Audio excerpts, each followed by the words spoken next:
Ano ba ang pinagkaiba ng san, sama, kun, at chan? Maraming nalilito sa kung ano ang mga pinagkaiba ng mga ito. Pero tandaan ninyo na ang mga ito ay katulad lang ng binibini, mister, misis, ginoo, ginang, kung sa Tagalog pa. Ang kaibahan lang pag sa Japanese, dinudugsong mo pagkatapos ng pangalan, hindi before ng pangalan. Walang gender ang mga suffix na ito. Pero ngayong panahon, may ilan dyan na mas madalas ginagamit na lang sa babae o sa lalaki.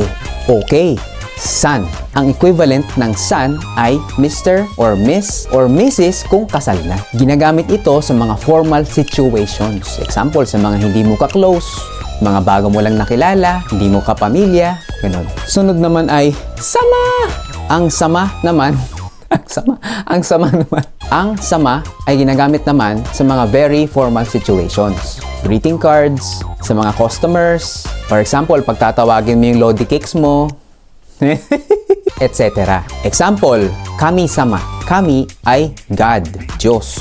At siyempre, alam natin, sobrang taas ng Diyos, kaya dudugsangan mo ng sama. Sunod ay kun.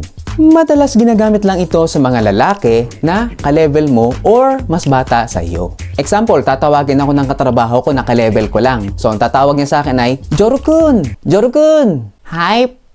Pero hindi Megumi-kun kung si Megumi ay isang babae. Sunod ay chan. Ito ay informal form ng san para i-express ang friendliness, closeness, at intimacy. Sa mga magkakaibigang babae, madalas pag nagtatawagan sila, tinudugsangan nila ng chan yung pangalan nila. Ai-chan, Sena-chan. Kami naman ni Mrs. dahil mahal na mahal namin yung isa't isa, yung feeling na yon, kaya ang tawagan namin sa isa't isa ay Joru-chan, tapos gano'n din yung tawag ko sa kanya, dugdugsungan ko ng chan, intimacy. O kaya naman sa mga sanggol o sa mga batang babae kasi sobrang cute nila yung feeling na yun, kaya ang dinudugsong ay chan, aka-chan para sa baby. O kaya sa sarili mo ding family members kapag tinatawag mo yung sarili mong kuya or ate like Oni-chan or One-chan, di ba? Huwag na kayo mag-isip ng kung ano-ano. Now you know, Bitwater!